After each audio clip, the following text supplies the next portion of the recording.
bụ ndị na-abịa be anyị ka ha bụrụ dị ebe a okwu olu nwere ha na-anụ ebe metu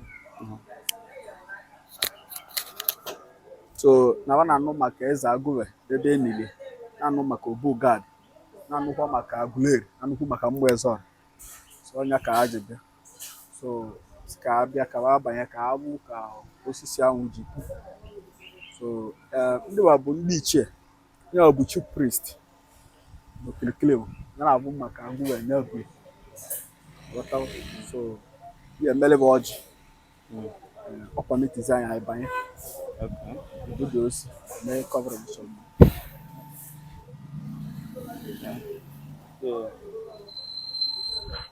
o mere ụlọ ọjị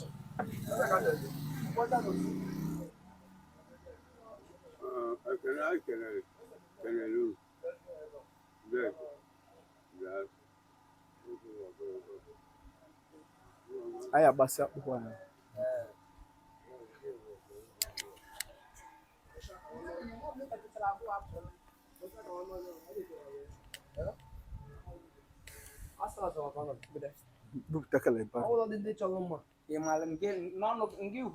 aba m bụ Prince Ejike Uzueze. I'm from Ezora family. Ebe anyị nọ bụ the tombs of Eze Ezora the two. His Majesty Eze Agụwe. Ebe a ka e niile. So Eze reigned before Christ, the 3,000 years. Okay. Ọ dị mma rinne. So ụmụnne m na-afụgo ebe anyị nọ na Aguleri, the kingdom dị na Enugu, Anambra State. You can still come here to verify and see for yourself. Ife mmadụ na-amara n'ụwa karịkwana ya. So my brother, wakene ịmụ Igbo ife history dị gbasara this very tree, this very miracle tree anyị nọ na ya today. Actually, this ebe anyị nọ ọ bụrụ alụsị pase. Mana ọ bụ onye bụ eze chili na ngulu a ka eniri n'ibe. So enichara eze a mee 21 days osisi a puo, another 21 days nke a puo, another 21 days nke dị n'ebe a puo. So nke a branch ya rupụrụ ebe a ụmụnne anyị ndị Igbo ebe a gbujie ya si na ọ na nnochiri ezi 7 days the man nwụọ, 7 days osi ahụ nwụọ, nke a puchie na ebe na nke dị younger. Ọ dị younger. So mgbe gboo bụ ibe dị ile ọbara alụsị bụ ụka na ịkọrọ ọbịa ihe ọbụla dị ile bụ alụsị ka ọ bụ. So the man bụ Eze Agụwe bili ndị ọbụma enye ibe anwa emebe na ndụ ya na onye bịa sekpula na ebe ọyọl ibe ahụ emeeli. So taa na-enwe na ndị be anyị jizi emekwele alụsị. O nwere chief priest na-abụ maka ya ohe ndị na-abụ abịa sekpula na ebe a kpe ekpere ekpesịa naba ebe aba kpere mee ebe bụ onye wakpụrụ ewu kpụrụ bịa a na-ajụ ọsị na ya bịa bụ ebe ekpe ekpere nwe ndị ya abụọ abịa confront the chief priest na onwe okpelibe ịghọtawo. So ọ bụ onye bụ eze ka e liri n'ebe a ịghọtawo. So ọ bụ na mgbe ụka abịala na sent ka ọ bụ ebe ọ bụ this eze reigned before Christ. Ibe osisi ya dị bụ 3,000 years. 3,000 years. Yes, bụ osisi. So ọ kọwara o mere ka anyị mata na onye bie ndụ ya ọfụma, onye bie ndụ ya ọfụma, onye anwụọ ọ dị ile. So mgbe gbanwe ụka na-abịarọ enwele emele alụsị ịbịa kpe ekpele ihe ọma meele gị inwetele onye na-abụ maka ebe a bụ chief priest. Unlike other places anywhere nwe alụsị amaghị ka alụsị a si bịa ka ya bụrụ na eze onye bụ eze na-echi n'okirikiri anya na be anyị nwa ọ na-ama ama mana mara ọ bụrụ ịpụta sị na ịgwụrụ akwụkwọ rinne maọbụ na nna gị no maọbụ na itoke ọ na-emaka ma ọ na iji ego na-emere ụdị a nwa ya ama gị onye ka ọ bụrụ nwatakịrị nwa ka ọ ya ama ọ ma nwatakịrị anya ya abụ ya onye eze ọlịa na-egbu onwe ịghọtago. So ịwepụta bụ na eze a enili ebe a o bili ndị ọfụma ọ sọrọ nsọ eze ọfụma ọ nwụrụzịa onwe miracle ndị mmadụ na-abịa ebe a ekpere ibe emela bụ sacrifice ka emesịla. Okay, sacrifice. Yes, nye ka emesịla now. So people na-abịakwa ebe a nụnwa ayọ amara yọta ihe n'aka. Yes now. onwe ndị na-abịa n'ụdị nke ụka onye abịa sepụla na ebe a kpee ekpere okpe ekpere bukwuo ife bụ obi m jara ama n'ehulu onye anaghịzi emecha ọbịa bute ife nsala aka nwe ndị ya abịa n'ụdị nke omenala ijekwuru the chief priest ya wee jezi kpeeli gị ekpele ikwu ebe bụ mkpa ka okpeeli gị ekpele ebe ahụ ịyọrọ mee ịkpụta ewu maọbụ ọkụkọ ga-egbuo n'ebe. so ya bụ onye ọbụla bụ nwafọ Igbo Yes. nwere the right Yes. ibi ebe a Yes. yọọ ihe Your ọbụla evil bụ mkpa ya. ọbụla, yes. Okay. Oh, So it's a kind of a god anyị na-akpọ anya na yes. ala Igbo. Oh, Ihe dị mma nke bụ eziokwu. yes.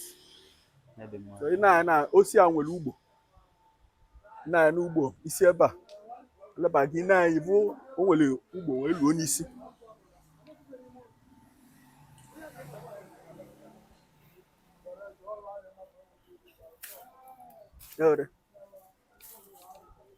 ebe anyị na-anya ịbanye n'anya n'ihe o nwere ugbo wee luo n'isi Ya ị na-akọwa na oghe oye oghe were yes.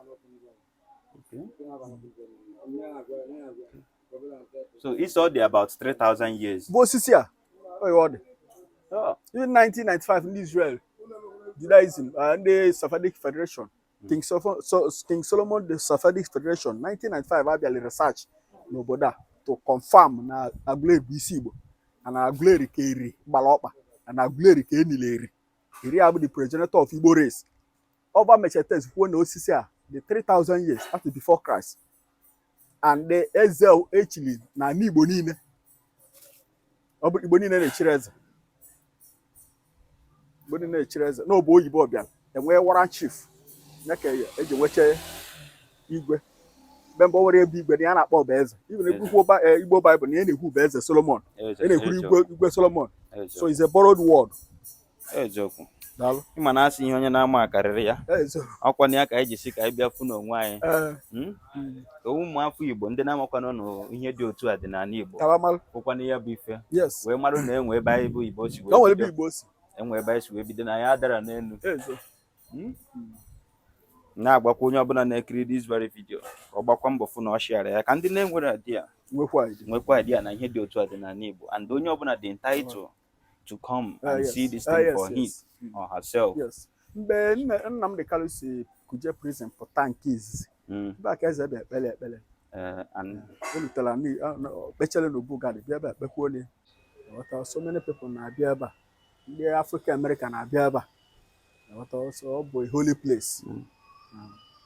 So nke a nụkwa ụlọ nke a dịkwa nna azụ. Yes, ụlọ anyị na-awụ bụ like ụdị njikwu na mbido onye bụ chief priest dike na-eme omenala ebe a nwere onye ọsọ ma onye ụka ma mkpam so onye nke ndị omenala abịa bụ onye ebe a ka chief priest bịa afụva ịghọtago chọ ka ọ bụrụ chief priest ahụ kpele gị ebe a ka ọ dị kpele gị ya bụ ife edoga anya Igbo bụ Igbo na-afụgonu ka ya bụ ife si aga ka anyị gakwa n'ofe nke ọzọ ka anyị fụgbado ya bụ ife so na ụmụnne m ka ọ dịkwanụ o wee bụrụ ya Igbo bụ Igbo ekenekwa m unu ọzọkwakwa nke bụ eziokwu bụ na me and my team decided to go on with the project Discover Igbo Land. Anyị na-eme all these things to show our brothers and sisters ife dị iche iche dị n'ala Igbo ha na-amarọ na ọ na-eme exist. And the only way unu ga-esi support anyị to move forward is by sharing our videos. We are spending a lot of funds and our time to make all these videos for you guys. So the only way you can support us to move forward is by sharing our videos and make sure you give us a follow if you're not following us already. Keep in touch with us because more videos are dropping soon. More episodes are coming on what we have on our land. Ife ribama dị iche iche dị n'ala Igbo. Si unu ụmụnne m daalụkwanụ kabakwa n'alụ fụnụnụ na share our video. Daalụnụ.